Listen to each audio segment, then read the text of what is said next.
Hello, and welcome back to Stargaze, the Queer Astrology Archives podcast. My name is Elly, and I'm your host. It's been a minute. I'm so excited to be back and sharing with you all this episode that I recorded in June with Joey Cannizzaro. It is a really wonderful conversation, and Joey is an incredible astrologer and astrology teacher, and I couldn't think of a better way to bring back the podcast format of Stargaze than with this conversation. In the last year and a half, I have not put out any audio or video episodes of Stargaze, but I have put out several blog posts, so if you haven't read those, definitely check them out. There are some blog posts about the astrology of Stonewall and about Robert Mapplethorpe and James Baldwin. I also had the privilege of being a guest on the Astrology podcast last spring, where I got to talk with Chris Brennan about the relationship between Venus retrogrades in Aries and queer history. So if you haven't given that a listen yet, definitely do. Now, before I share this conversation that I had with Joey, I just wanted to make sure that everyone knows about the Living Room Archive. The Living Room Archive is a membership space for Stargaze that I opened just a few weeks ago, and it is an online forum, and we meet once a month to talk about queer art, queer history, and astrology. And the reason that I started the Living Room Archive is that the core of my astrological practice is relational. Astrology shows us not just about who we are, but about how we are all connected.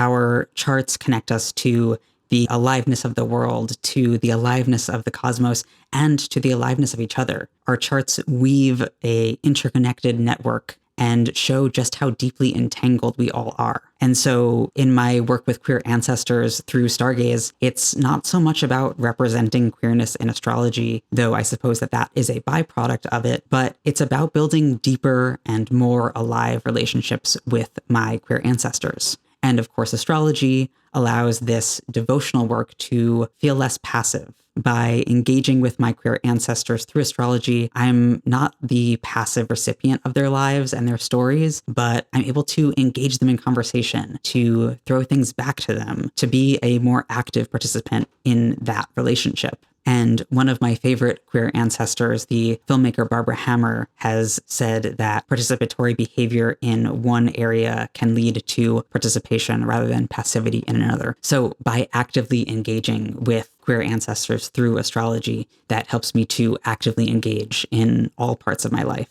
And doing this work has been so powerful and has transformed how I understand myself and how I understand my place in the world. And so I created the Living Room Archive as a way to invite you to join me in building deeper, more alive relationships with our queer ancestors and with each other. So if you feel excited about the idea of being in conversation with astrology peers, with queer art lovers, with queer history nerds around the relationship between queer art, queer history, and astrology, I hope that you will join me in the Living Room Archive. I'll put the links to access everything in the show notes. Our Cancer season meeting is happening on Sunday, July 12th. And we also are going to have Joey come in and do a special live Q&A informal chat with Living Room Archive. And also this month, we're starting a series called Reading Queer Theory with the Planets, where we are going to read chapter by chapter Cruising Utopia by Jose Esteban Munoz as Jupiter transits through Leo.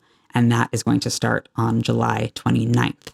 So if any and all of that sounds exciting to you, we've got a wonderful group that has already started, and there is still space for more people to join. Again, by joining, you get access to the online forum, to the live monthly calls, and also you help support the ongoing creation of Stargaze. Okay, and with that, I will get to my conversation with Joey. Thanks so much. Hello, and welcome back to Stargaze, the Queer Astrology Archives podcast. I am your host, Elly Higgins, and I am joined today by the wonderful Joey Cannizzaro. Joey and I did an episode for Kepler College about queer sexuality in Hellenistic astrology a couple months ago. And if you haven't checked that out yet, you definitely should, because it was a wonderful conversation. And I'm so Happy to have you here, Joey. Welcome. I'm excited to be here, Ellie. Thank you for inviting me to come talk about this. Absolutely. Joey, do you want to introduce yourself to the audience? I'm Joey. I have been practicing astrologer. I have a consultation practice, and I'm a professor at Kepler College in the Hellenistic Astrology department over there. And yeah, I sort of come from a background of making art and more scholarly academic background, scholarly and artistic background, and ended up going down the rabbit hole of astrology. And yeah, so really do a lot of sort of combination of more contemporary ideas and anarchist, queer, crip concepts with my deep obsession with ancient astrology in all of its forms. Yes. Yeah.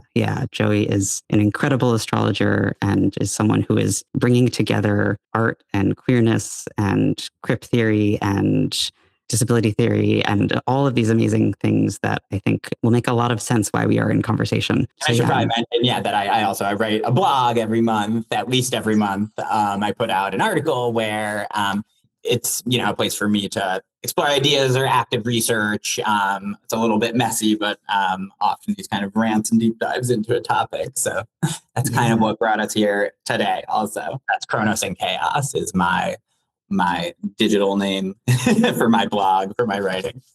Yeah. One of, I think, maybe your most recent blog post was about ancient aspect theory and BDSM.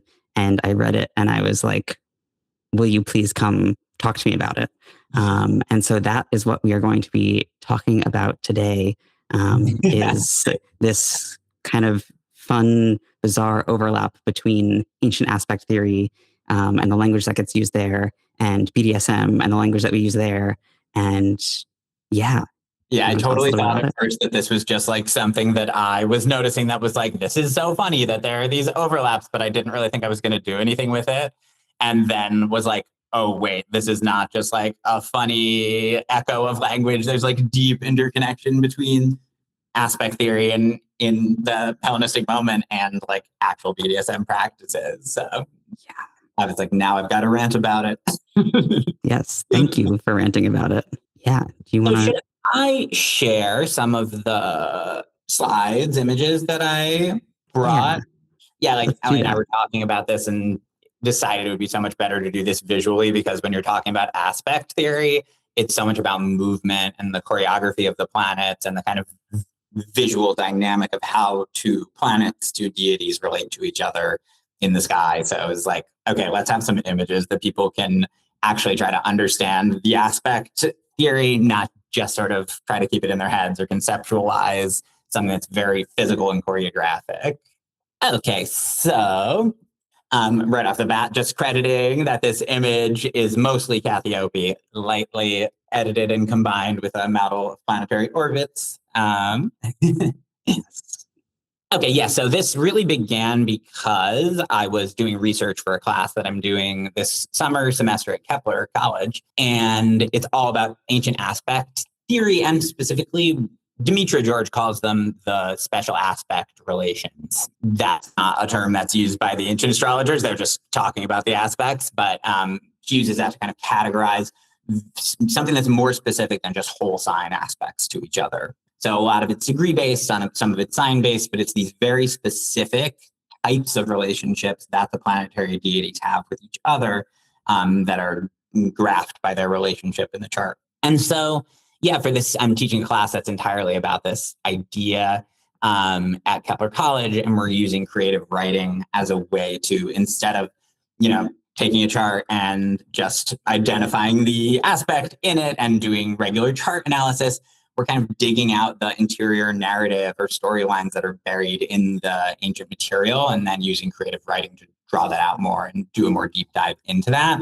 And so that's why I was doing like such close kind of analysis of the language specifically of ancient aspect theory, because part of the course is to do this sort of lexical analysis where we look at the original Greek term, look at the most common translations of that, because as we know, of course, there are not one-to-one translations of Koine Greek to English. So of course, there's a lot of different words you could use to translate each of these terms. And I just wanted to throw this up from Dimitra's book. I'm going to constantly reference Dimitra. I didn't say when I introduced myself, Dimitra George is my closest teacher and mentor, and we work together a lot. And I'm drawing on her a ton. I'm, of course, drawing on some of the primary source material, but also Dimitra's work. And so this is from Ancient Astrology, Volume 1. And I wanted to put her list of the terminology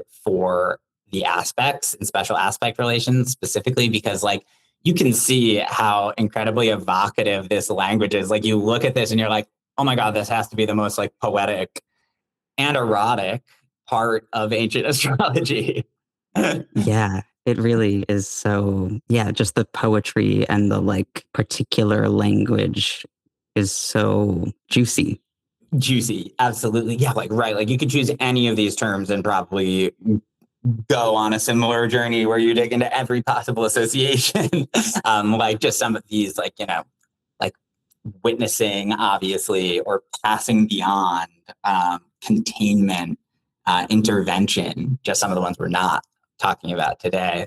But then some of the ones we are going to be talking about, things like enclosure.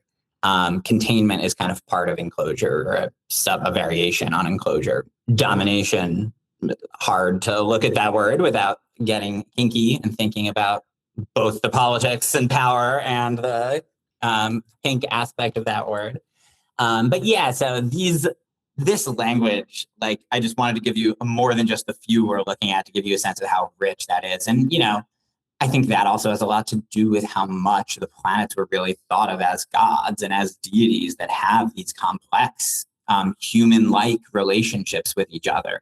And so even just reading, Dimitra in Ancient Astrology Volume 1 does explicitly draw a connection to sex and erotics in talking about some of these aspect relations. And I was completely struck by how similar this quote by Bob Flanagan is to Dimitra and the way she was describing adherence. Just in case somebody does not know who Bob Flanagan is, who's watching, Bob Flanagan is incredibly influential and important artist, thinker, writer, performer, and advocate for both disabled community and SM community. Yeah, Bob was born with cystic fibrosis, which usually will lead to death when you're still a child, but either in spite of or because of or coincident with his S&M practices, he ended up living to be the oldest person with cystic fibrosis at the time that he was alive. Yeah, and he, worked, you'll see a picture, I have a photo of him with Sherry Rose, but he worked very frequently with his dominatrix, with his dom and relationship, Sherry Rose, and they performed together, did video together, organized all kinds of things together. So he's incredibly, you can go down your own rabbit hole with Bob and Sherry. But I just wanted to read this quote from both Dimitra and Bob next to each other. So Bob Flanagan says, "You're not overpowering someone, you're melding with someone.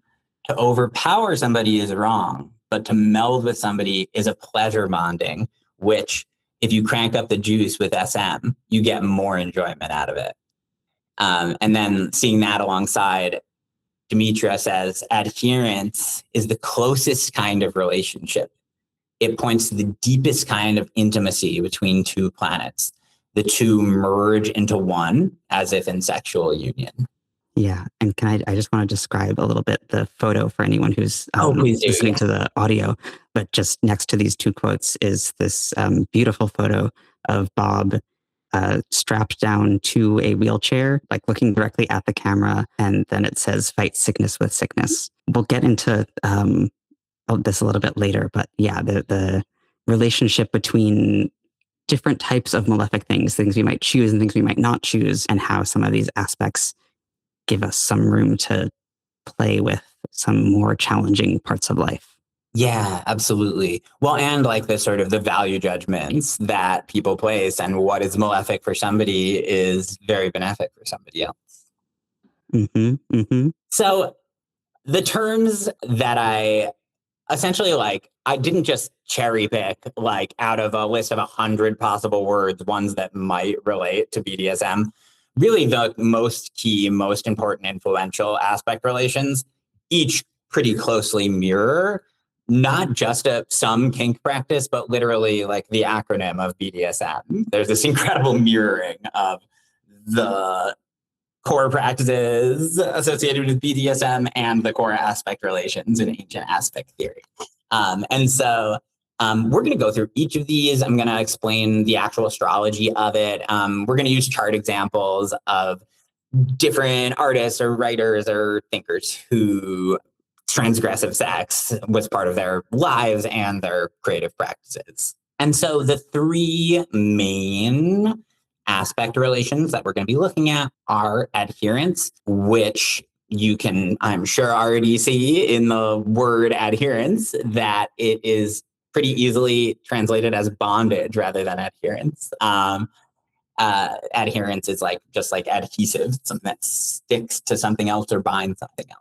Domination is literally the name of a particular relation between two planets in the chart. And it's a subcategory of overcoming. So those are the same in the same category here. And it's the same word in the BDSM acronym. And then sadomasochism, SM, I have as one word here with enclosure, which is two planets trapping another planet in between them. And, this also, in each of these, there's a way that one planet can be benefiting another planet as that planet is damaging it, and these sort of interrelations of damage or protection. So none of these are inherently good or bad astrologically. It totally depends on neither are good or bad, in the way it manifests in your life, or necessarily good or bad condition-wise on their own. If two benefics are involved, it's often good for condition. If two malefics are involved, it's often bad for condition. And we're going to, talk much more about the kind of nuance of it not being inherently just good or bad, whether something is malefic or benefic. So let's start with adherence. This is a degree-based aspect relation. With this one, it really matters which planet is faster and which is slower. So adherence is, any time that a planet is making a conjunction with another planet, when the faster planet is moving up on the slower planet, or coming up from behind towards the slower planet, and within only 3-degree orb. And so connection is pretty much adherence. They're essentially the same thing, except connection happens by aspect. So, if you have a planet at, well, I'll show you in a second, but if you have a planet at 1 degree of Cancer and you have a planet at 2 degrees of Pisces, and the faster planet is applying to the slower one, then it's connection instead of adherence. But it's essentially the same concept of one planet clinging to, bonding to another planet. Yeah, and I think just the important piece there that I'm just going to bring out again is that it's an applying aspect. And so, you can have a conjunction, but if it is separating, we move out of adherence. And so, we need the application in order to get adherence. Yes, that's a really important point. It's not just any conjunction that's close by orb. So adherence, the word kalesis or kalesis is the original Koine Greek word that gets translated as adherence. The word that it comes from is a verb, gluing, bonding, or joining. So, kalesis is then the noun form of that verb. So what noun do you get if you take the verb bonding to bond and turn it into a noun?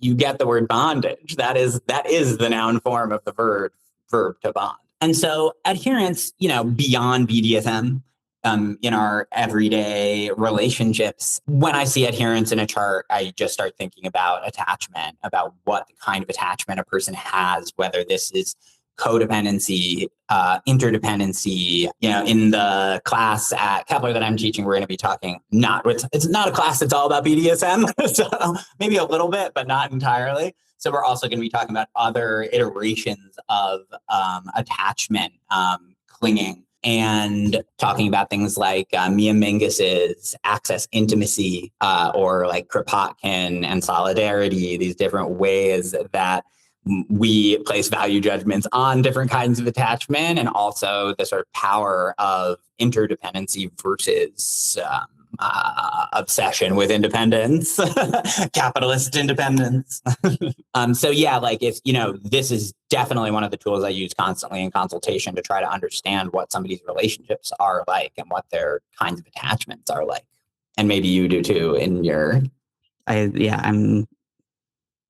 do. And I'm also, just loving the way that you're talking about it and like all of the different ways that we can adhere to things. And like, why does something feel clingy where something else feels like a generative connection? And like, where does the like generative connection then go beyond generation and become like collapsing? Yeah, of those boundaries and walls. Yeah. And like how that too can tip into like, start as interdependency and solidarity and turn into something that is closer to constricting attachment too. But anyway, the minutia of which planet's involved in this are what tell you the story of somebody's unique attachment within their own chart. So back to what Elly was saying about really the importance of the speed of the planet and application here. So only a planet that is faster moving than another planet can attach to that planet or can adhere to that planet. So this is the order, and Moon can adhere to any of the planets. Mercury can adhere to any of them except for the Moon. Venus can adhere to any of them except for Mercury and the Moon. So you see what I'm doing here. Even if you see Neptune and Jupiter in conjunction and Jupiter is already past Neptune, then it's not adherence. Pluto, in the ancient material, obviously we don't have any of these outer planets. In the ancient tradition, Saturn cannot adhere to anything. So Saturn can be adhered to, but cannot adhere. So the only malefic that can actually adhere to another planet in ancient astrology is Mars. I have a question for you, actually. Yeah. The adherence rule doesn't change if, say, like Saturn is retrograde and applying to like faster planet, or does it? Well, it would still be adherence, but it would be, because that would be mutual adherence. Either the planet is fast enough that it is like, so if Saturn is moving backwards towards Mercury or something, they're going to collide, but it doesn't really, but they were going to collide anyway. Mercury is going to make it to Saturn anyway. So it's just mutual application, which I would say is stronger connection because it's mutual application. If both planets are retrograde, then it would not be adherence anymore because Mercury would be moving fast, probably. Like, again, you really do have to look in an ephemeris if you're wondering whether they're going to touch or not. Cool. Thank you. Yeah. But the retrogradation does matter for this, yes. And so, this is the way that Hellenistic astrology, ancient astrology, deals with something that is deeper than just co-presence. So co-presence, any planets in the same sign with each other at all are considered to have some relationship with each other, to be cohabitating in the same world, the same land, the same sign. So that's the entire sign. We're already considering that a relationship between the planets.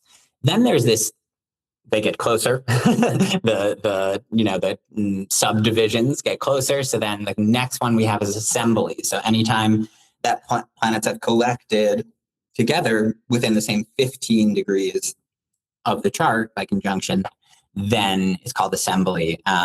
And so, just like a political assembly or a sports assembly or a artistic assembly, they are joined together in a group, but they're not fucking, they're not like completely fused and on top of each other. Maybe a couple of them are fucking, but not all of them within the 15 degrees. But then as planets get closer to each other, this faster moving planet moving up on the slower, eventually they meet and merge and come together as one in the moment of adherence. It's really, there's not a lot of consistency about it within the different primary sources about when that ends. Some imply that it ends as soon as the faster planet passes and there's no orb of like tapering off. Some imply that it's lasts the full 3 degrees on either side of the conjunction.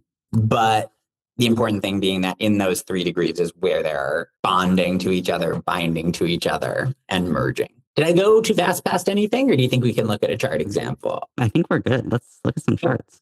Yeah. Yes. We're going to use just one chart for each of these different aspect relations. And obviously, like, as much as we would love to just like spend several days doing a full analysis of every one of the charts we're looking at, we wanted to choose awesome artists and writers and thinkers who are like, not just have sex as part of their work, but really transgressive kink and countercultural sex. And it's never just part of your work. It's like, it is, of course, part of their lives. They write about, talk about power dynamics and kink specifically. And so Samuel R. Delany, the absolutely brilliant, I think the first successful Black sci-fi writer ever, who actually had like mainstream success as a science fiction writer, despite writing like, more and more maximalist, experimental, Joycean prose. Like, that's like totally in your face, violates every taboo that you can violate. Do you want to add something, Elly? Oh, I mean, this is great. Well, one, I'll just add that if you want more about Samuel Delany, I did do a full Stargaze episode about his life and his work. So definitely check that out for more on him. But yeah, I mean, with each of these chart examples, like, we're not saying like this person practiced BDSM because we see like this aspect in the chart. But what we do see with each of these people, and with Samuel Delany, is this kind of spending a lot of time thinking about, writing about, practicing sex practices that are transgressive, that are taboo in some way, and also really thinking about the relationship between sex, sexuality, and power. And with Delany, thinking about not just sexuality, but also gender and race, and the way that the state kind of creates those categories, and using sci-fi, using fantasy, and then also writing beautiful, beautiful memoirs about these relationships between these things, and trying to wrestle with them and make sense of them and understand them in his own life and in the world. Yeah, absolutely. He's definitely like someone who also like doesn't just use slavery like metaphorically within his work. It's like, we'll be like I'm rereading Never Yawn, his Sword and Shield series right now. And it's like, and this entire incredible story about Gorgic the Liberator, who is like a former slave who's like liberating slavery within the empire, and simultaneously like using the collar that was the symbol of slaves as like a kink toy. Oh my God, read The Game of Time and Pain, anybody, if you want to get like a shorter bite of Delany's, the way he does this. It's like part of Return to Never Yawn, The Game of Time and Pain. Anyway, what is adherence is what we were saying. So let me show you adherence in Delany's chart. Okay, so there are actually two different examples of adherence in this chart, and both of them are in the same area down here. So I'll just draw your attention to that. And you see that Mars is faster than Jupiter, and Mars is in an earlier degree of Gemini than Jupiter. So Mars is moving towards and coming up on Jupiter, or applying to Jupiter, and therefore its adherence, Mars adheres to Jupiter. This is one of those instances where Jupiter's condition is hurt by Mars, is reduced or harmed by Mars, while Mars benefits from adhering to Jupiter. So anytime a planet adheres to a benefic, it benefits, its condition improves. But anytime a planet has a malefic adhering to it, so Mars is clinging to Jupiter's back here, that damages the condition of that planet. I mentioned before that Saturn traditionally can't adhere to anything. It's, up for debate and experimentation, whether you think it works with the outer planets or not. But here, Saturn at 25 Taurus and Uranus at 27 Taurus means that Saturn is applying to Uranus, and will touch Uranus next. So Saturn is then clinging to Uranus, and you can go a lot more deeply into trying to think about really try to feel and understand what the character of that particular planet in its expression in that entire chart is like. what is it like for Saturn and Taurus to adhere to Uranus? Like if we're thinking about Saturn as tradition for one thing and Uranus as revolution, like what does it mean for those things to like merge in sexual union? And for like, does it maybe ground some of Delany's revolutionary impulse in something that does have some structure and some order to it that can have more authority socially because of this connection, or beyond just the kink aspect of this? And I don't know, do you have any thoughts just off the top of your head about like Mars adhering to Jupiter? Yeah. I mean, I think, well, one thing is that this is an Aries rising chart, so that Mars is the ascendant ruler, so becomes an incredibly important planet. But one of the things that I'm thinking about Mars adhering to Jupiter in the third house, which is our kind of like local environment, what's right around us. And I'm thinking about his memoir, Times Square Red, Times Square Blue, which is all about the development of Times Square into the tourist trap that we know it as today. And what it was prior to that was the like place that you would go to the porn theaters. Yeah, and absolutely. Like all of that book is about like cross-class relationships that are created in these third spaces. Totally. And his whole like the word that he uses to talk about that is contact, as opposed to networking. And so what, like one contact as like adherence, and like this sort of like transgressive contact, like, these two people who should, be living separate lives, and their lives shouldn't touch because they are, have different class positionalities, different like races, like all of these things. And yet these spaces that create space for contact, and then what becomes possible, the Jupiter like possibility. Yeah, absolutely. Yeah, the kind of like hugeness and expansiveness of that. Well, and like I love that you tie it to the third, obviously, too, because like the third, not just being like communication and writing, but also like our neighborhood, our local environment. And yeah, it's interesting to like think of Delany, who has this like very philosophical mind, and like, is always exploring different possible worlds, which are both very Jupiterian things, having like a Jupiter that's in detriment and being adhered to by Mars. Yeah, there's something interesting about that as well, about like, obviously that did not prevent him from having a Jupiterian, like Jupiterian self, or incredible Jupiterian mind, but more, that it sort of grounds it in the local and the specific and the like personal in that way. Oh, so I also wanted to point out that there's an example of connection in Delany's chart also. And Elly and I, when we went looking for charts to use as examples for these aspect relations, we really did not have to look far at all. That like a bunch of the queer figures whose charts we were looking at had one or many more than one of these kinky aspect relations in their chart. So thankfully, Delany happens to have both connection and adherence. Like I said, they're interpreted very, very similarly, but one is by aspect and one is by conjunction. So connection, we have Venus up here at 25, and Saturn at 25, 34. So if they're at the same degree, obviously you have to look at the minutes in order to understand whether the faster moving planet is applying or separating from the slower planet. So Venus is at 25, which means that it is an extremely close square with Venus applying to Saturn. So Venus is applying to Saturn by square. We'll talk about overcoming in a minute, but it's an overcoming square from a benefic, so it actually benefits Saturn at the same time as it hurts Venus. So we have like a second iteration. Actually, that's so interesting that Delany has two instances of a benefic being hurt by a malefic while it helps that malefic. And there are so many of these themes of like there never being a neat moral answer in Delany. It's always like there's nothing that's purely benefic or purely malefic within his writing, So I kind of love that as something that troubles the black and white dynamic of benefic and malefic in his natal chart, not just in his thematic work.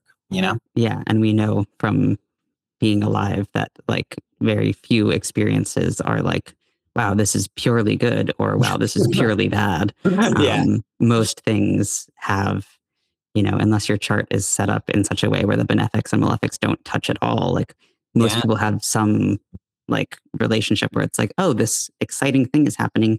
And at the same time, I'm, still dealing with all these other things, or, and like, I mean, I'm sure you've seen also in your in consultation, like it can become its own problem if somebody has a complete split in their chart between benefics and malefics where they don't interact. And then there can be this sort of splitting of like always trying to be good and like not being able to embrace your malefic, or the reverse, like only ever seeing the negative, and like not being able to interface between those two energies. Definitely. Okay, so while adherence was about degrees, specificity, and the speed and movement of the planets, you have to forget that and put that out of your mind when thinking about overcoming and domination, because this is just entirely whole sign based. I'm going to do a really quick treatment of overcoming and domination here. I do like an entire, like a more detailed explanation of it. It was in a panel that I was on for Kepler College about Julia Child's chart, which was fun. So just, you can Google that, Google Julia Child's and my name, and you'll find a much more in-depth explanation of overcoming. And I don't mention domination there. Okay, so let's start with overcoming. Overcoming is anytime a planet is making a right-sided aspect to another planet. That is going to sound just like, what? Which one's the right side? Until you look at it on a chart. And this is very confusing also when you actually read the primary source text. You're like, wait, which one's the right side? But then domination is very specifically when one planet is 10 signs away in zodiacal order. So it's still overcoming, but it's this special form of overcoming that's like even more intense and overpowering. It's called epidecatesis in Greek, which has the word deca in the middle, which is 10. So it's like just really means like upon the 10th, or like above and upon the 10th or something like that. But it's so like sometimes I think Schmidt translated it as decimation, but Levante Laszlo translates it as domination, and that's, I think, become more of the convention. So every sign that is 10th from another sign dominates that sign. And so this is fun to think about. Like, how does Capricorn dominate Aries, right? So every cardinal sign dominates one other cardinal sign by square, or just, it's always the square. It's all 10 signs away, creates a square between those signs, whole sign wise. And so, like this is actually a really interesting way to drag out more information and understanding of each of these signs, I think, as well, in their relationship to each other, to try to think like, the only cardinal sign or the only sign that dominates Aries is Capricorn, right? And like, how would Capricorn of all the signs be the one that can dominate the indomitable energy of Aries? And then, Aries, though, then dominates Cancer. So that one's pretty easy to imagine why Cancer would totally be dominated by Aries, cardinal fire energy. So, each sign dominates one other. And you can sort of think through these, listener, yourself, and figure out, like, I'm sure you might be thinking whether you have 2 planets in any of these signs that dominate each other. So we are going to look at domination and overcoming. I'll explain it a little bit more, how to identify overcoming and domination while looking at a chart. We're using Bob Flanagan's chart for this, which is not a timed chart. So just letting you know, it's not timed, but it doesn't really matter because it's whole sign. So, none of these things we're talking about would have changed signs within that entire day. And this is Sherry Rhodes, who we mentioned earlier, who is still an amazing practicing artist and a piece of hers, which are all photos of Bob's face during sessions. Okay, so the way that you tell which planet is like overcoming the other one, which was coming up on it from behind in this case, you have to choose a planet to tell whether it's the one overcoming others. So let's start with Mars in this case. We identify Mars, and then in your mind, or if you have paper in front of you, draw a line all the way across the chart from the degree that Mars is at to the exact opposite degree. And then that planet overcomes an entire half of the chart.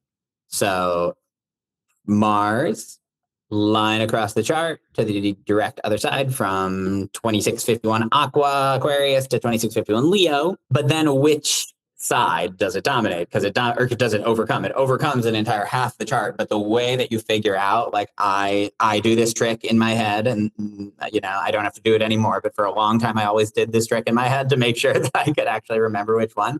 Where I would pretend that I am the planet. So we're pretending we are Mars and orienting the chart as if we are Mars, looking out over the rest of the chart. And then I would draw teeth on the right side of the line that I had just drawn across the chart. These are my horribly drawn teeth. So Mars eats all of this. Mars overcomes this entire half of the chart. So it's from the planet's own perspective to the right, and that whole side of the chart is overcome. So before we talk more about what it means, I'll just show you with another example. So Saturn, if we take Saturn, we draw a line, that was a terrible line, directly across the chart. And then from Saturn's perspective, so we're not just going to the same one we did with Mars, from Saturn's own perspective, Saturn's right, we draw the teeth, teeth, teeth, teeth, teeth, teeth. That entire side of the chart, Saturn overcomes. So only if there's an aspect is it an overcoming aspect. The language itself tells you what we're talking about here. What does it mean to be overcome by something, like overcome by emotion? That can be an awesome thing or a terrible thing. You're just infused with. It makes me think of the ancient Greek concept of entheos, when you're infused with a god or overcome with the energy of a god, like drinking too much wine, you then become entheos with Dionysus. So overcoming is like that planet is completely able to impress its significations on whatever planet it's overcoming by aspect. And that's why it's so important, because being overcome by a malefic is maltreatment, is one of the most damaging things that can happen to a planet's condition. But it's also overcoming by benefics is one of the only ways that a square and an opposition can actually be helpful aspects and to someone's condition, to another planet's condition in the ancient doctrine. So a benefic overcoming another planet, regardless of the aspect, even squares and oppositions, benefits that planet, adds to its condition. And so that's, the opposition is like a little more confusing than the others. The only part of Aries that Saturn does not overcome is the parts that are beyond 25 degrees, 54 minutes of Aries. So it overcomes almost all of Aries, but if there were a planet opposing Saturn at 27, then it would be overcoming Saturn, not the other way around. Did I explain that okay, Elly? Yeah, no, that makes a lot of sense. And I feel like having the visuals with this is super helpful. We were trying to just describe this like with words. Yeah. I don't know what the fuck you're saying right now. Yeah. So if you're not watching the video version, do that. Yeah, I mean, the trick that I always do is I tend to, in my head, and maybe this is more confusing, so take it or leave it, but I will bring whatever planet to the first house and then look at for an overcoming square, like, did the other planet move to the 10th house? Okay, that planet in the 10th is the overcoming planet. Yeah, so, that is really true to the astronomy of overcoming. The reason overcoming is the way it is because the planet that is overcoming will rise up above the other one by diurnal motion over the course of the day first. So that is really true of what it is, Yeah. It's a horizon-based idea, so it makes sense to imagine it being the horizon line like that. Yeah. So that's how I tend to, I do kind of like chart turning in my head, because that is just what makes sense to me. But I think, thinking about, especially for like the opposition, having that like line across and being like, okay, is this on the right side or the left side of that line, to help understand like who's actually overcoming who. Yeah, absolutely. And this is true of all the planets. So it's not just malefics and benefics that do it. We could grab any planet, do the same process. So grab, the sun, draw a line directly across. With my method, pretend you are the sun and draw on the right side of that line. So all of this is being overcome. If there's no aspect, it doesn't overcome. So the sun does not overcome Venus and Mars because it can't see Venus and Mars. It's in aversion. But the sun does overcome Jupiter and the moon because it is trine. Okay, so domination specifically then. Interestingly, for Bob Flanagan, both the malefics overcome and dominate something else in the chart. Domination specifically being such a huge part of his masochism and sadomasochistic relationship with Sherry Rose, wanting to be dominated. And then, interestingly, we have both a benefic and a malefic over dominating his moon and Jupiter here. And then Saturn is dominating the sun. So it's both of the luminaries, both of the kind of sources of life and energy force are being dominated by malefics. When we talk about that, like if we're thinking about, somebody's health or the effect that it's going to have on their body, like, the malefics would generally indicate that it's going to be a pretty brutal physical experience, especially if the planet that rules your ascendant is involved, which in this case, Mars, again. Oh, no, we don't know the time. So actually, we don't know the ruler of the ascendant in this case. So we can't add that piece of information. Were it to be the ruler of the ascendant, then we would be, be able to kind of, look at which are the planets that speak most closely to our bodies and our, physical well-being. Yeah. Well, and the moon always, like, even if you don't have a chart time for somebody, we see, the moon is almost definitely in Taurus on that day. It didn't change on that entire day because it would have been at the beginning of Taurus, at midnight, and towards the end of Taurus at the next midnight. So it's definitely in Taurus. And so with overcoming and domination is actually one that you can do pretty well with these untimed charts often. And the body is always indicated by the moon, regardless of houses. So we see both like the damage of Mars to the body and also, for somebody with cystic fibrosis, he actually had incredible health and lived longer than anybody else with cystic fibrosis. So, and I, again, love the way that it's like, that those to him were not contradictions. That was part of him being alive and life being worth living, was having these extreme body experiences that were always part of his life. He lived in pain, like cystic fibrosis is this excess production of mucus that causes constant infection and clogging of your entire interior body. And so to then have pain that he can choose, that consent is part of the, for once being born into a body where there's nothing related to consent in the pain that he experiences, to then be able to consent to having an experience of being dominated and an experience of being in chosen pain is really liberating. And I totally believe that it could have contributed to his, to his health. And, fuck the idea of health in any kind of normative way. That is part of what is so powerful about his work and his advocacy and everything, is every normative person who infantilizes and desexualizes disabled people and disabled bodies, was horrified, thought Sherry is this abusive psychopath, essentially, and that he is like this, child who is just being taken advantage of by this domineering woman, right? Obviously, we know it's the exact opposite relationship, in that he spoke many times about being kind of the puppet master of his own pain in their way, Yeah. I mean, I think with the malefics, so much of the time when there's either a malefic transit, or malefic is your time lord in some way, or because of the way that they are set up in your natal chart, those experiences are experiences where it's ooh, I wouldn't choose this. This is painful. This is full of grief. This is hard. The malefics bring things that are really challenging. And a lot of the times those challenges are not things that we are choosing to engage with. It's oh, this horrible thing happened to me, or this hard thing is happening to me. And so what we get with Bob Flanagan, and we'll talk about this more about with BDSM more generally, is this capacity to engage with something that could be seen as, oh, that's really hard or really challenging or bad in quotes. But I'm choosing to do it. And yeah, as you were saying, like having consent about it and getting to have a gentle experience of something hard, and like feeling like, okay, I'm not just like a victim to these hard things. I'm actually like gonna kind of like play back with it and see what happens there. Yeah. Which like is essentially exactly what the Stoics said you should do with fate in order to like align yourself with eudaimonia and live a life with well-being, is to, instead of fighting against fate, to align yourself with the path that exists for you, and to, like use that as a way to experience life in its fullness. And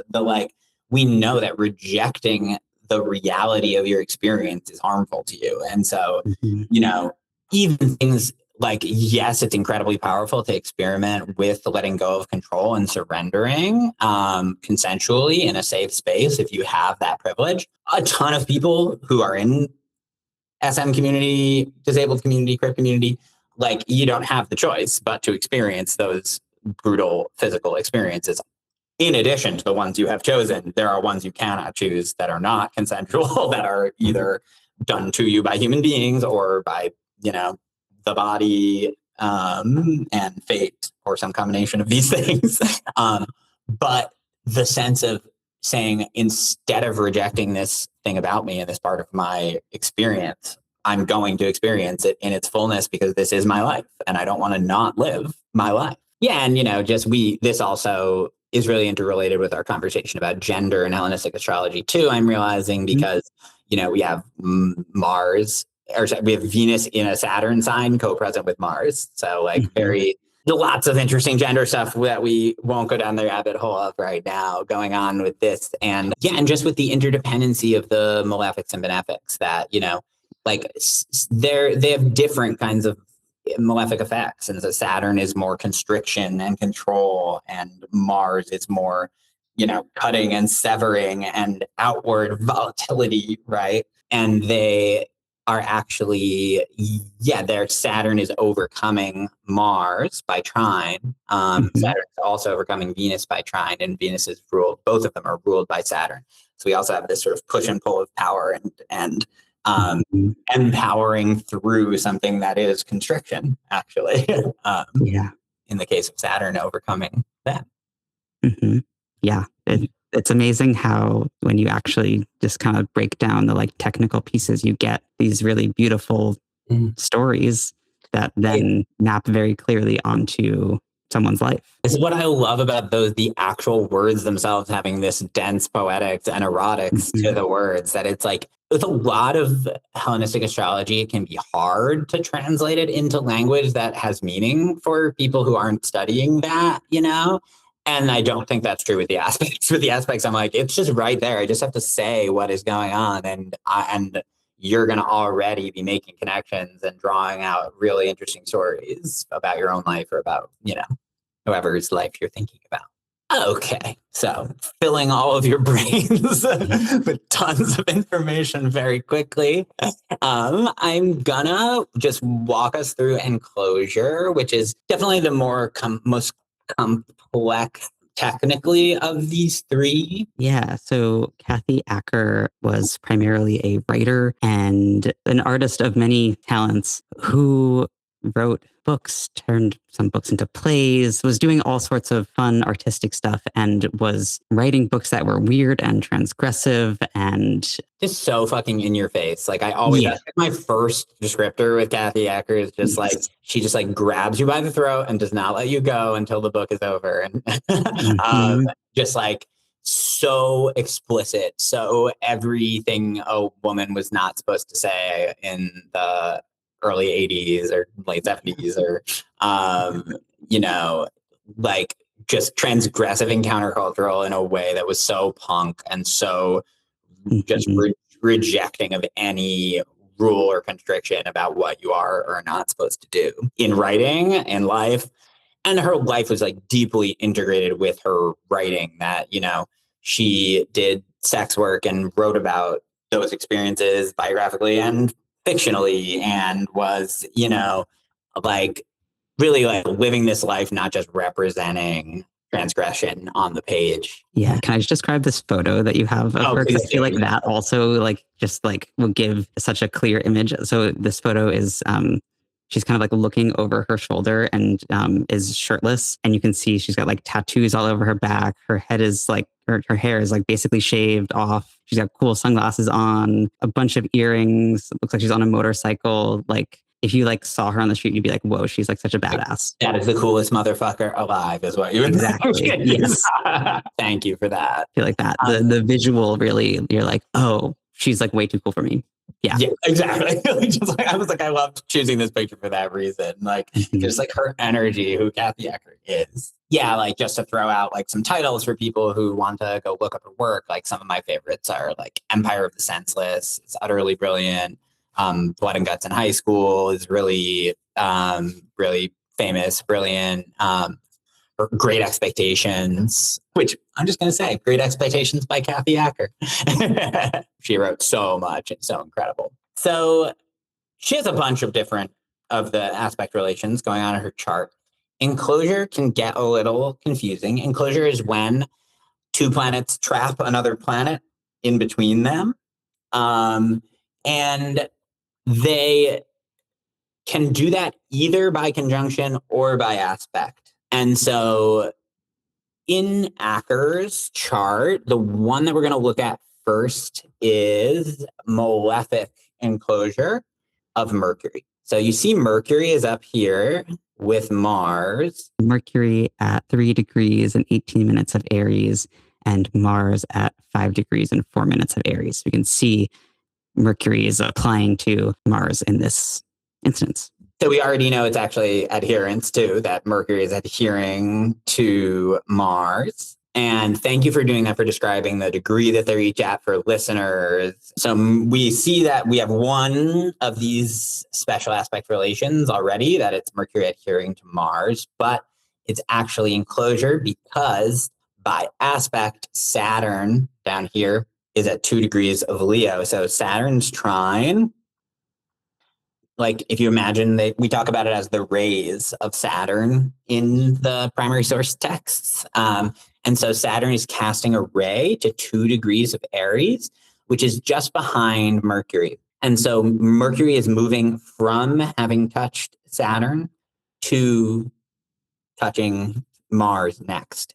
And therefore it's enclosed and trapped between those two planets. Because it's both malefics in this case, it's called malefic enclosure, and it's one of the most damaging things to a planet's condition in ancient astrology. So Mercury is enclosed in between the two of them. The last thing Mercury did was interact with Saturn. The next thing Mercury does is interact with Mars. I was just going to say, it's like the classic, like in between a rock and a hard place, you know, when you have malefic enclosure, like you are moving from one hard thing or right into the next hard thing. Yeah, exactly. That's all you got around you. And so, you know, there's this, you know, something called intervention, which is where that would be happening, except another planet sends an aspect ray in between and saves that planet. That's not happening in this case. There's no other planet. And so, you know, you just look at the degree range between the malefics, like 2 degrees of Leo to 5 degrees of Aries, right? And then anything between 2 and 5 degrees might be able to intervene, but we have nothing at between 2 and 5 degrees in the chart. So it's just really that planet is like alone with its captors, and those can be awesome captors or, you know, it can either be like the benefics who are creating this complete like safe space, essentially this complete like parentheses of safety around a planet and holding it and guarding it, or it can be the malefics who are like, you know, welcome to our world, you can't leave this dungeon. You know how the planet deals with that. This is another like situation where if you have like a benefic enclosed between the malefics, then it will be helping them as they hurt it. So this is also why I was drawing the relationship to sadomasochism, to the idea of, you know, an exchange of pleasure and pain that is being negotiated between multiple parties, 2 or more. And I thought it was really cool and interesting that it's Mercury in Kathy's case. I mean, writing, obviously, at first, it's like Mercury in Aries, and like, you know, she just has this explosive prose, extremely Aryan prose. She is like, I mean, her sun is Aries, you have Mars in its own domicile in Aries, and then this malefic enclosure of Mercury in Aries, and she's a writer. So, like, how is that not going to be characteristic of the language she uses, the words she puts on the page? And at the same time, I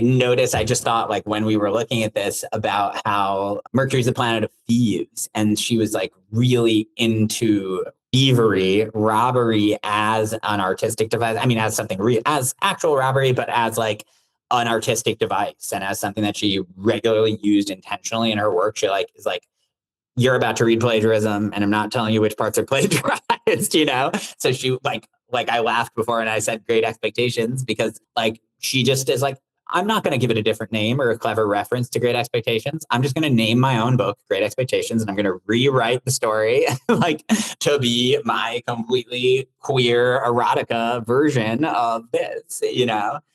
So like theft was literally like, yeah, something that most of the time plagiarism would make you lose status and lose reputation. Kathy Acker, through the magic of embracing everything malefic, inverted that entirely into the height of what people love and respect about her, right?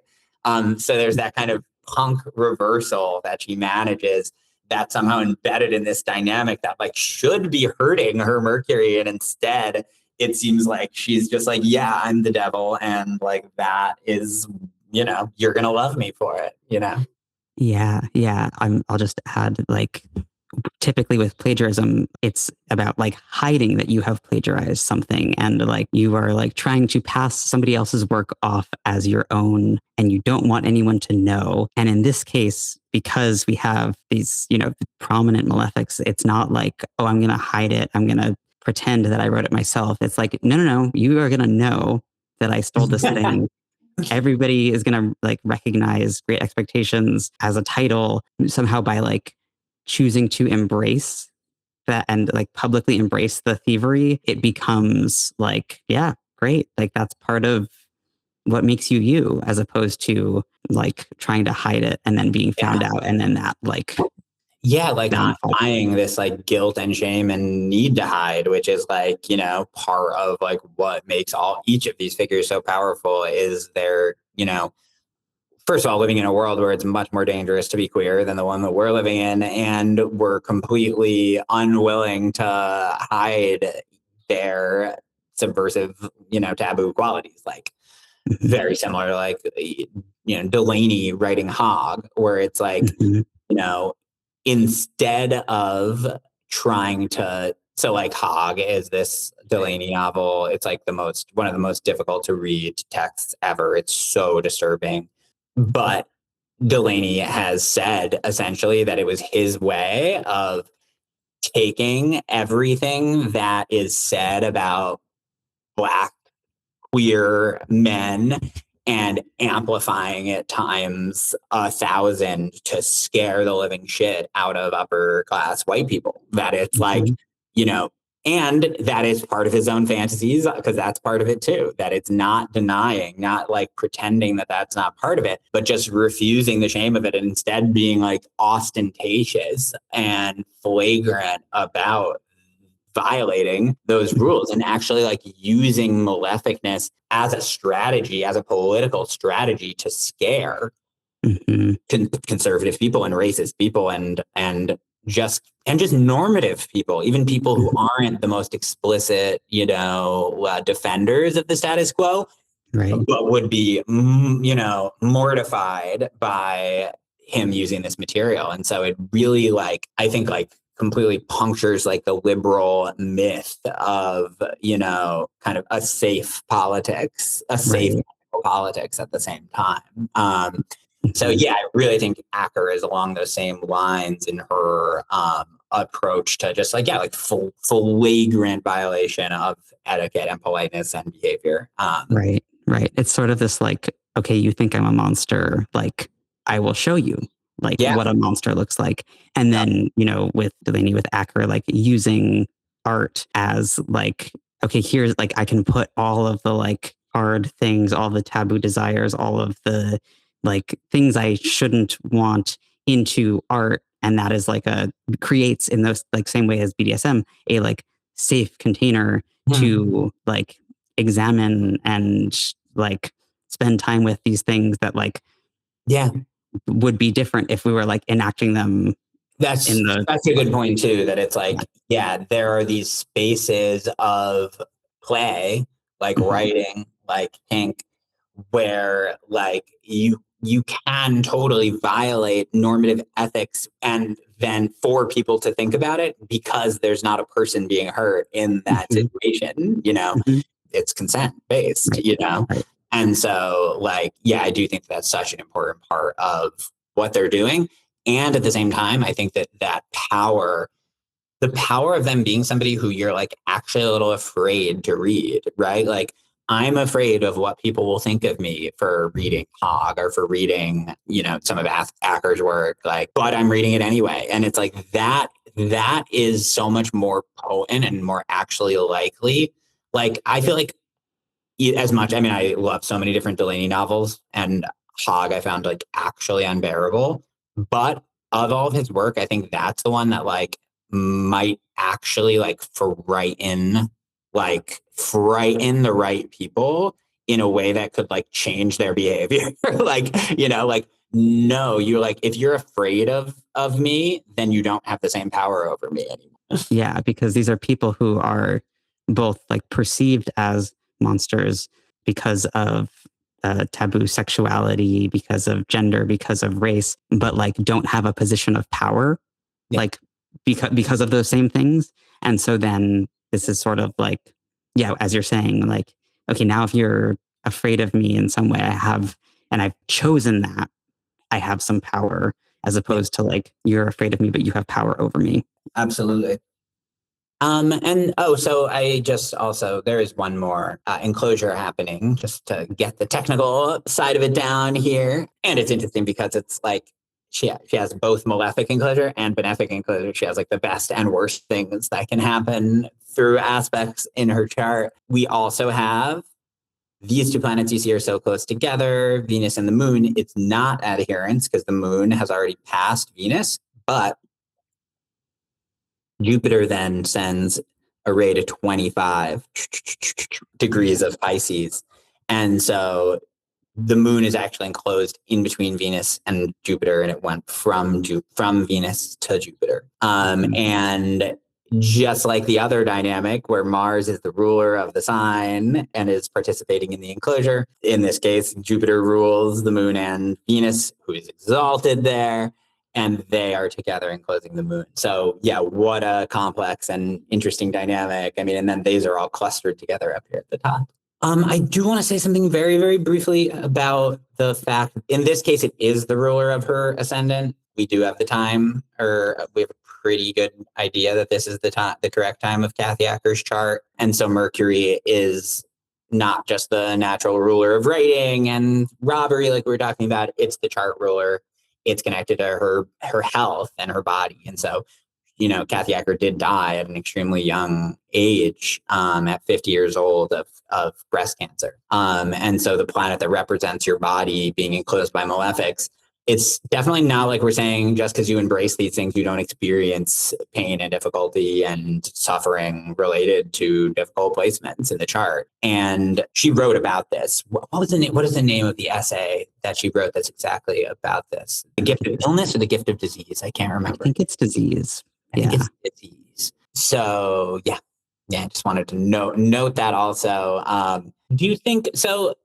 Why don't we have like one more chart example? Maybe we should talk a little bit more about the like kind of underlying like why there are these echoes between. Yeah, I think that sounds good. I feel like we've done some good work with these chart examples, and we can just say that there are like a million more that we looked at. And David Wojnarowicz, hard to ignore. If you want more on him, I did an episode about his astrology. So there is that. Yeah, you can just go watch that episode and be aware that Venus is in malefic enclosure in Wojnarowicz's chart. And that is something else I noticed in preparation for this, that it's also, Wojnarowicz also has the ruler of the ascendant enclosed by malefics. And of course, died of AIDS. Not to scare the living shit out of any of you who have your ruler of your ascendant enclosed by malefics, not necessarily going to die young of, illness. There's so many more factors that go into each of these things. But it was wildly like, whoa, to see that, connection. And go listen to the episode on David. I feel like it's important to talk a little bit before we wrap up about why BDSM and ancient aspect theory have the same words.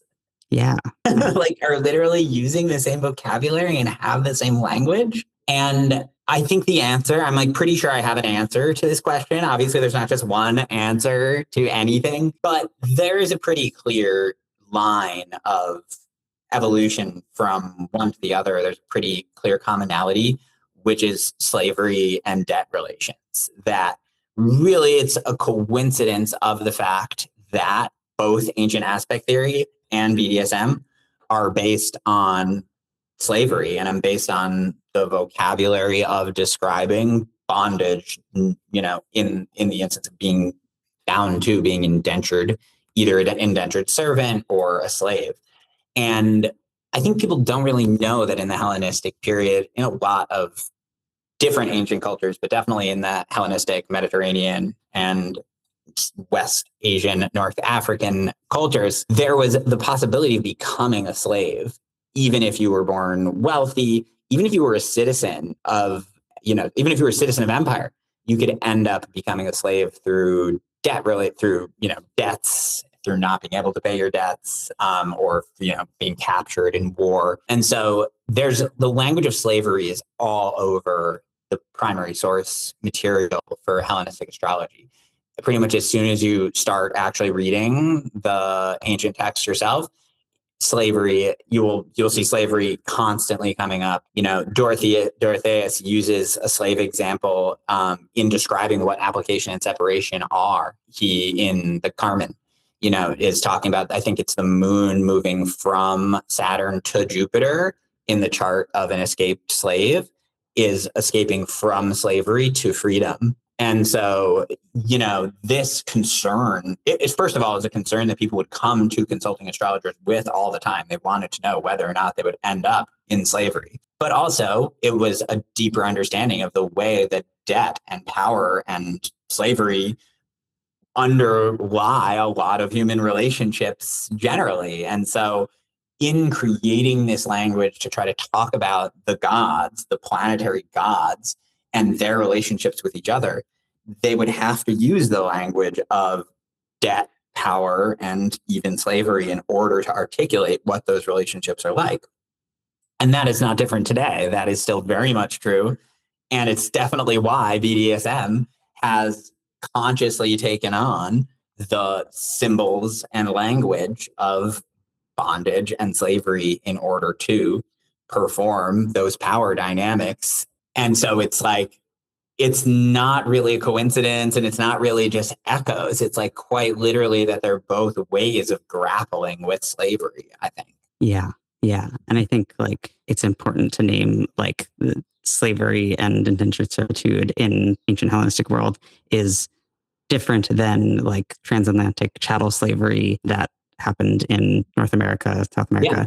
Yeah, it was not based on race in the same way. There are racial dynamics to it, obviously, especially with conquest. But then race, the concept of race had not been invented, and so it was not based on that exact social construct. Right. I also think it's important to mention that, like, slavery has not been eliminated, despite the absolute myth that is constantly perpetuated by liberals and everybody else that slavery was eliminated in the 19th century.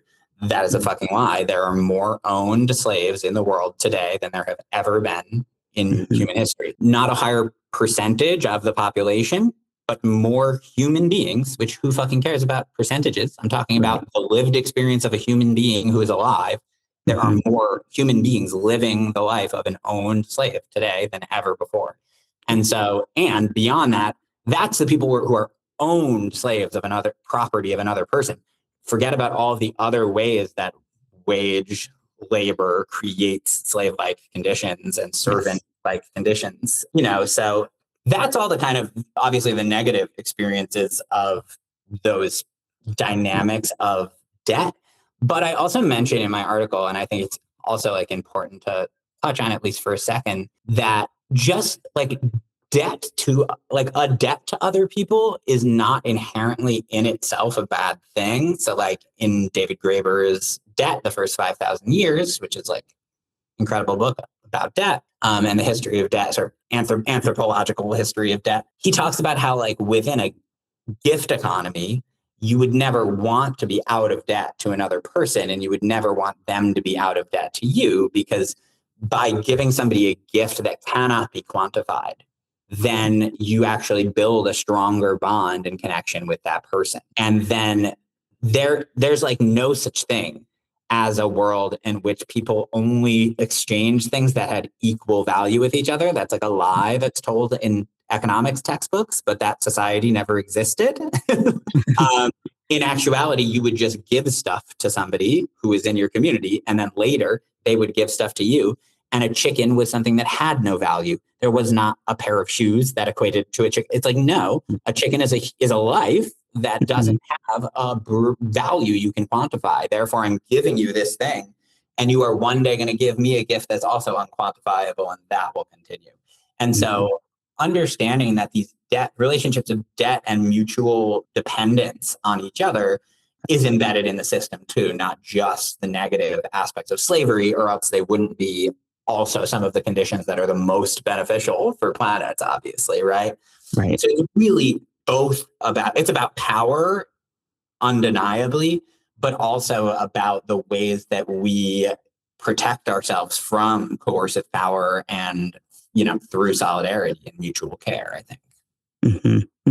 Yeah, that's really, really beautiful. One other piece that I want to bring in around the slavery piece is just the present day, prison industrial complex is that direct descendant from slavery, police as direct descendants from slave catchers, and the state as the arbiter of what is okay and not okay, and who is acceptable and not acceptable. And how then in BDSM, in these chart examples that we've been looking at, part of what is so powerful about these people is this sort of the state has said, the state which can imprison me has said that these things are not acceptable, and I'm choosing to engage with them, to play with them, to think about them, and not putting them in a box. No, it's such a good point, and it really just makes me think of the way that it's actually when you're somebody who is already criminalized for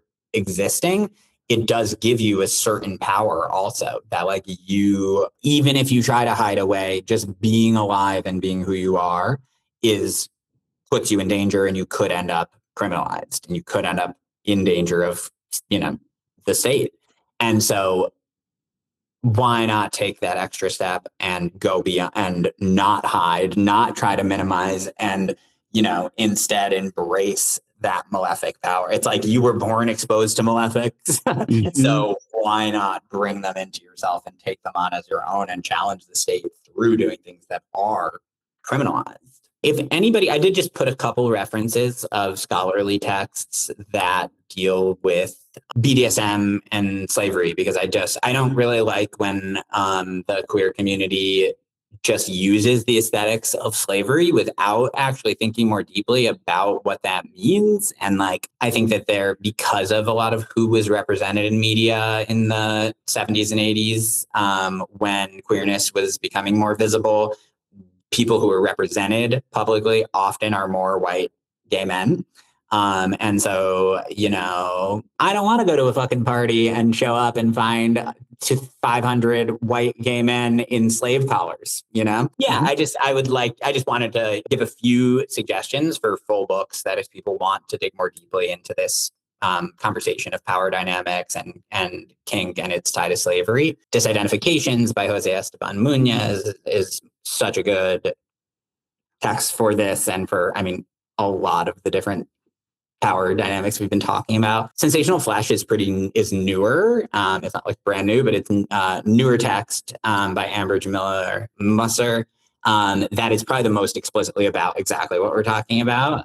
It's called Sensational Flesh, Race, Power, and Masochism. It extends masochism beyond just BDSM play, but super incredibly interesting text and worth reading for understanding this more deeply.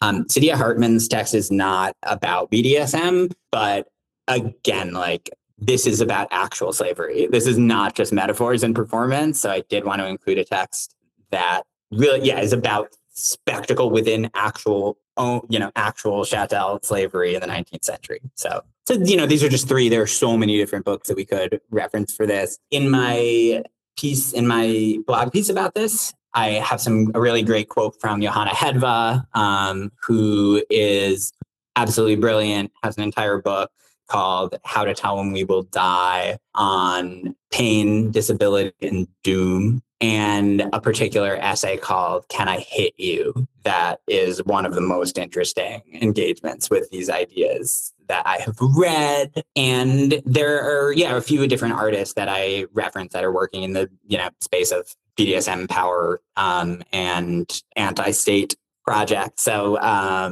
Party Office and Widisha Fidesha. And who else did I reference in that essay? Do you remember anyone else that I was, obviously Kathy Opie was at the beginning, Image.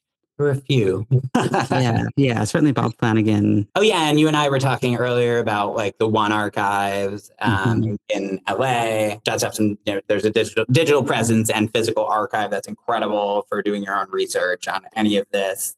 I didn't actually say any primary source texts for the astrology material, so I said for secondary source, Demetra George's Ancient Astrology Volume 1 is where these are each defined. There's a bunch of different primary source texts that talk about the special aspect relations. The ones that I've been looking at have been Antiochus, Hephaestio, and Rhetorius. So if you specifically want to go read these in the ancient material yourself, I so recommend it. It's always going to be not as neat and clean cut as we've described it, because this is a synthesis of a bunch of totally conflicting and, fragmented and interesting mess of the past. But each of those three have really cleanly stated descriptions of these aspect relations. So I would recommend going to those also. Thank you for all of those recommendations. I feel like there's so much in there in each of these books and in the ancient texts and in these incredible artists' works, so much to explore and unpack. And this is just opening the box a little bit. But it's been so wonderful to have you on. And this has been such a fruitful, interesting, deep conversation. And I'm so excited to get to share it with everyone. Where can people find you? And will you remind people the start date and where people can sign up for the Kepler class? Oh, yeah. Thank you, Elly. This has been so interesting. And I'm so grateful to have somebody brilliant to share these ideas with and to you know how it is when you go on your own rabbit holes and explorations of something, and then it's always so satisfying to actually be able to share them together. And so, thank you for really letting me. Absolutely. Yeah. Thank you. Yeah. So I would absolutely love if anybody wants to dig more into this material with me and in a really creative format where you can be producing this kind of work. Whether it is erotic and transgressive work or just any other mode of exploration of human relation and interconnection. I so recommend that you sign up for my course at Kepler College. It's called The Language of Ancient Aspect Theory, and it starts on July 18th. So I don't know, hopefully there's some way that I can share a link to that. And you can also find it in Kepler's course catalog for the summer, but hopefully we'll be able to share a link to that. And my website is chronosandchaos.com with CHs, CHR, Chronos and Chaos. And and that's also how you can send me a message to book a reading, or I do tutoring and mentoring for other astrologers. Yeah, cool. Yeah, and all the links for everything, I'll put those in the show notes, so those will be readily accessible to everyone.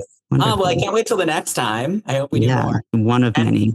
Don't be shy, anybody who's watching this, about reaching out and like telling me your thoughts about all of this. I love to talk about these things. Awesome. Sweet. Well, thank you so much, Joey. And no, thank you, catch Elly. you all. Thank you. Next time. More soon.